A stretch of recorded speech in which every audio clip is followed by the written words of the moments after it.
Welcome back to the channel. I hope you're having a great day. We're going to be playing some MW3 again today because we're not going to talk about how bad MW4 is. We have something else to talk about for this video. But before I get into that, I want to thank you guys for 7,000 subscribers. It's kind of crazy that this channel is still growing and you guys show up every time to support. I really appreciate it. So thank you once again. But today we're going to talk about relationships and the effects that time has on it. Not too long ago, I told you guys about my experience with my first girlfriend and how it was super toxic, but I didn't know better, so I stuck around longer than I should have. For today, it's not about me. It's about a lot of my friends and the trends that I'm seeing happen as we get closer to our 30s and, you know, what's happening with some of my friends in their 30s. There's this weird thing with time and what happens to your mind as you get later into your 20s and enter your 30s. When you're a teenager, you really couldn't have a care in the world. You're very stressed out about the factors that are plaguing you, but in terms of getting your life in order, you know you're just starting the task, so you're just trying to do whatever you can to build progress. But it seems like when you hit 25, that quarter life crisis for a lot of people, you start looking at things through a different lens. Instead of feeling like you have time, it now starts to feel like you're running out of it. And that cannot be more true when it comes to relationships. The reason I say this is because a lot of my friends who are in their late 20s to early 30s now have finally got girlfriends. I know that's crazy, but a lot of them are finding women to settle down with in a relationship sense, not married. And it seems like everybody that they found is super toxic. And I'm not saying that just from my lens as the friend who is seeing their friend have a relationship, but more so as just a guy who sees them getting belittled every single time they're with their significant other and then still choosing to stay with them. I'm not really one to microanalyze people's relationships, especially when it's like boyfriend and girlfriend, because the way you are with me might not be the way you guys are together. It might be all copacetic together. But from what my friends tell me, their relationships are even worse when they're alone. And I know we don't really talk about healthy relationships on this channel, but I'm telling you, when I see a healthy relationship, I'll talk about it. And some of my friends have been in 10+ year relationships, and we might make a video on that and how they maintain those connections. But a lot of my friends are in and out of bad relationships, and they can't really find someone that makes them happy. As time goes by, it doesn't seem like they're chasing what they want, like a high quality partner. They're really just chasing somebody to take that single label away. Because somehow in a dating market that's this trash, being single is still being ostracized. Like, people have kind of come to the conclusion that they may be single and they're not looking for somebody. That doesn't mean society has let you accept the fact that you don't want a partner right now, especially as we start to get older and you check Facebook and all the other apps and people are having kids, getting married. It starts to put that pressure on your back. So I understand where they're coming from, but a lot of the things that they tolerate, I can never understand why they do it. Maybe it's because I understand that if you have a bad relationship in the dating stage, then going any further will probably start a later crisis in your life. Like, if you marry a toxic girlfriend, then she's not gonna magically become a great wife. She'll just be a toxic wife. And the same is true for women. If you date a bad boyfriend, he's not magically gonna become your dream husband. And while this seems very easy to understand, some of the things that I see my friends tolerating is insane. One of the friends who got into a relationship and has been in one for about 6 to 8 months used to be the life of the party. He used to be the friend that you could call on to show up, help cheer you up, or throw you an amazing party to celebrate whatever you did. He would be a call away to do anything at any time of the day. The amount of late night trips we've taken to Buc-ee's that is over 2 hours away, he's never complained and has always been the one to actually jump at opportunities like that. Like, when I say life of the party, I really mean life of the party. But now that he's dating somebody, he doesn't come out the house at all. And this would be normal if he was happy, if he said he was happy. But I kid you not, every conversation that we have with him now is just how much he doesn't want to be in a relationship, how much he wants to come hang out with the bros. And on top of that, it's always a comment about the things that his girlfriend does that he doesn't like, which the list is long. And the one redeeming factor of his girlfriend that he says is keeping him there is how she looks. This is a rookie mistake. This is something that I would say probably when I was in my early 20s or in my teen years, because a good looking woman will make you tolerate a lot of stuff. But when you're creeping towards 30, it kind of becomes an issue because now you have a life that can be lost. But under his reasoning that he's staying with her because she looks good,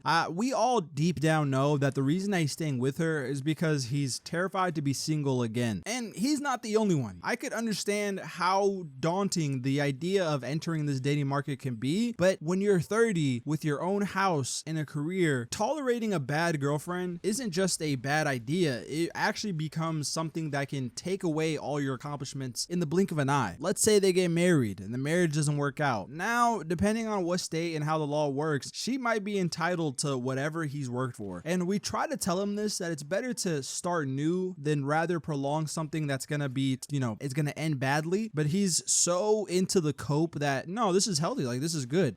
Everybody doesn't like their girlfriend. This isn't just me. This is a normal thing to say about your girlfriend. And I think that's another role of society and TV, and kind of showing you that, yeah, toxic is normal. You're supposed to hate your girlfriend or your wife. There is no such thing as a happy couple. I mean, we all know about the 40-year-old dude who doesn't say anything to his wife, shuts his mouth, and takes orders, and the saying, happy wife, happy life. But in reality, those people end up divorced. Like, those people don't end up in 60 happy. Those people end up in 50 divorced, mad at each other, trying to relive the years they lost sticking together. And I don't want to dog on his girlfriend too much because I'm not a fan of her, but that's not my choice to make. It's his girlfriend. So if he thinks it's worth sticking around with, all the red flags that I see don't really matter. We've pointed it out to him, and with every reason we give, he has a brand new cope to justify why that behavior is not bad and why it's none of our business. And when you talk to a friend who has a girlfriend that's not the best, this is always a very thin line to walk, because if you push too hard, then you risk your friendship getting thrown out the window for their relationship. And while I don't support the decision to stay with this girl, I do value our friendship to the point that I don't want to lose it, and I'm hoping that in time he'll realize that what we're saying isn't just us being jealous, but more so us watching out for his best interest. I mean, it's not just me saying it. Everybody in the friend group is telling him this. The group chat tells him this every single week, every time he brings her up, or every time we plan something and he texts 3 minutes before we're supposed to meet up saying that he can't go. I mean, it's getting to the point to where the only time that we see him is when bro makes up a lie to get out of the house and away from her, which usually means we're gonna hang out outside of a gas station and chop it up for a little bit, or maybe get some drinks outside of Dunkin' for 30 minutes at most. And you can literally see the happiness drain from his face when his girlfriend calls asking him when he's gonna be home. This type of relationship is becoming a growing trend amongst men across all ages, but I would say definitely Gen Z and millennial the most. As we try to chase happiness, I think a lot of us are getting to the age that the expectations we had when we were younger kind of seem unreasonable now. And instead of trying to strive for what we wanted, we're starting to settle. And this is something that we said we would never do. And I feel like every generation before us has said the same thing. I'm not gonna settle. I'm gonna find what I want. I'm gonna do what I want. I'm gonna chase my goals. And while a woman isn't a goal, we all have qualities in a woman that we wanted. But as the years go on, as time starts to thin, we compromise on things. We say that we want somebody who can communicate. And then we get to an age where communication is harder to do because people have their set ways. And then we kind of relax on the communication part. And that happens across the board. Everything that we thought we were gonna have, we start to kind of dial it back and reason it to what we can actually achieve, which is normal. You don't want to spend the rest of your life lonely and upset, and you don't want to have so many criteria that nobody can actually meet the goal that you're setting. But at some point, when the person that you're with meets none of the points that you've set, this is settling. And it's not just with guys and new girlfriends. Like my friend that I'm telling you about just met this girl,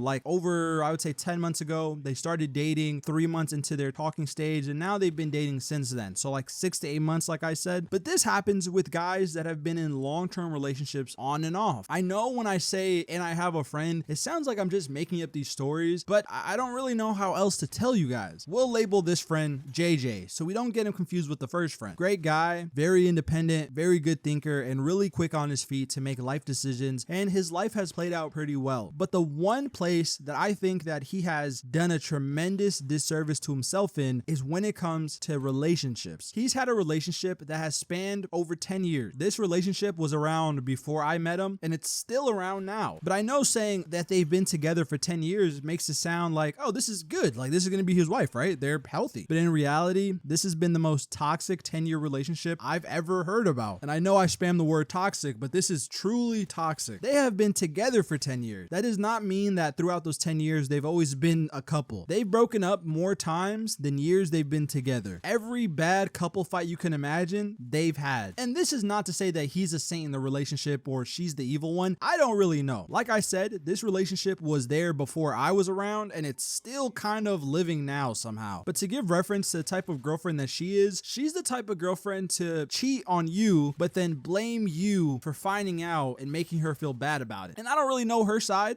Maybe there's just another instance like this where he's done it and she's found out and it's kind of played reverse. I don't know. I feel like for a 10-year relationship to kind of be on and off this much, you both got to be a little bit toxic and attracted to that. But we thought that he called it quits in 2025. They went a long while not talking to each other, blocking each other. But just last week, we checked the group chat. He said, "Hey guys, I know you're gonna judge me for this, but me and my 10-year ex are gonna try to make it work once again. I talked to the father of my church and he gave me some really good insight, and I want to give it one last go, and if this doesn't work, then we'll never try it again." This is PTSD or Stockholm Syndrome. I don't know which one it is, but it is a sickness. And I hate to say this about my friend, but why would the 10th time be the chance that it works? This isn't Isaac Newton trying to light up the light bulb and trying different wiring patterns to get it to flicker on. This is a person that has been set in their ways for 10 plus years and has always done the same thing to reel you back in, just to do the same thing they do in the end, which is break your heart. And even though we begged and pleaded in the group chat telling him not to do it, he said, "The words that I heard at the church today really opened my eyes and I want to give it another shot." The way my whole day was thrown off and ruined by that text message really cannot be understated. The whole group chat was upset by that message, I'm telling you. I understand that the church holds a significant part in people's lives. Don't get me wrong, I am somewhat religious myself, but there's really nothing that the father of my church could tell me to take back an ex that's broken my heart in more ways than one and has played in my face for going on 10 years now. Gave us a whole long text message saying that he talked to her and she seems like a changed person, and that if he could change in this time period, then she could too. But we all follow her on Instagram except him, and nothing has changed. She's still the same exact person, but to him and the conversations they're having in private, she's grown. And all the trouble that's came from the past was just a bad attempt. And now that they're adults, they can really try. Like I said, does this not sound like Stockholm Syndrome or some type of like PTSD? He's the youngest in the group. JJ is about 26. He just crossed over that 25 hurdle. And now I think he's looking at relationships and establishing new ones as such a big task that it's not even worth trying. He might as well try to get the remains of the one that he already has. No matter how much it's hurt him or burnt him in the past, it's just better than starting new. And maybe I'm the crazy one. Maybe I'm taking the phrase "a phoenix rising from the ashes" too literally. Because if somebody broke my heart that many times and we stopped talking, then I would just attempt to do something new. I would give myself a fresh start and try to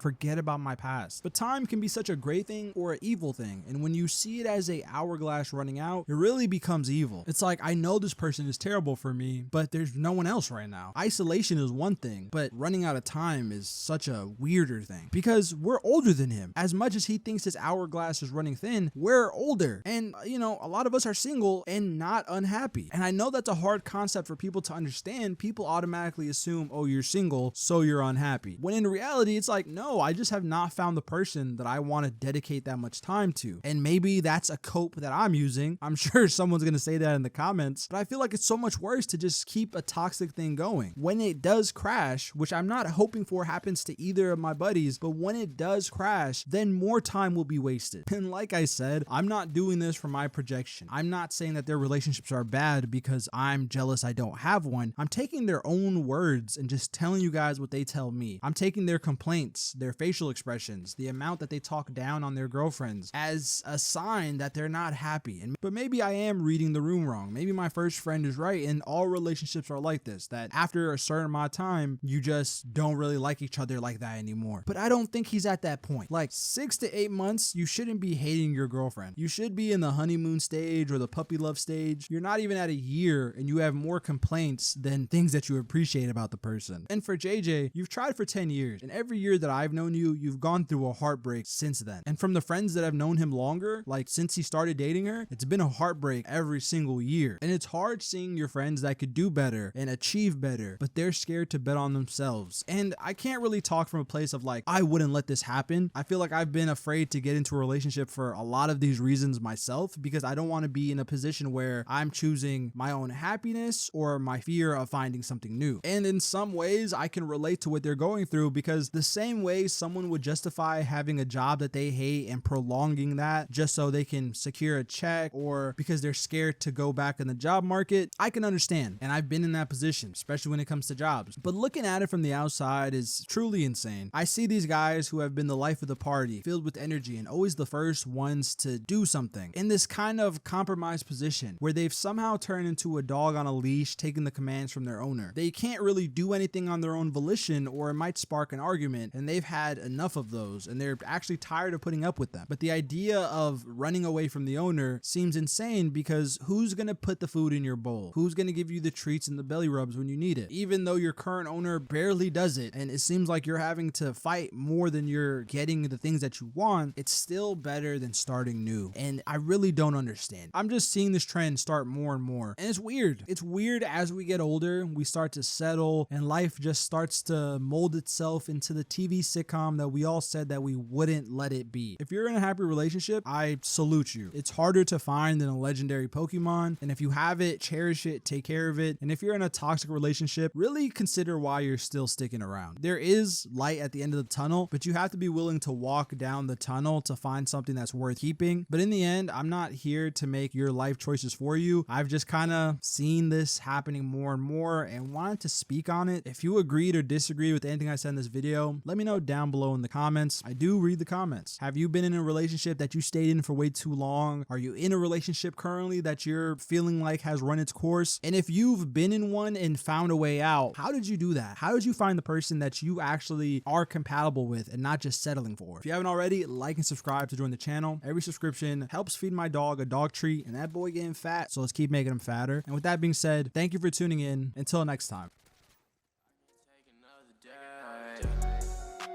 I don't wanna ever lose you. You know that I got some loose screws.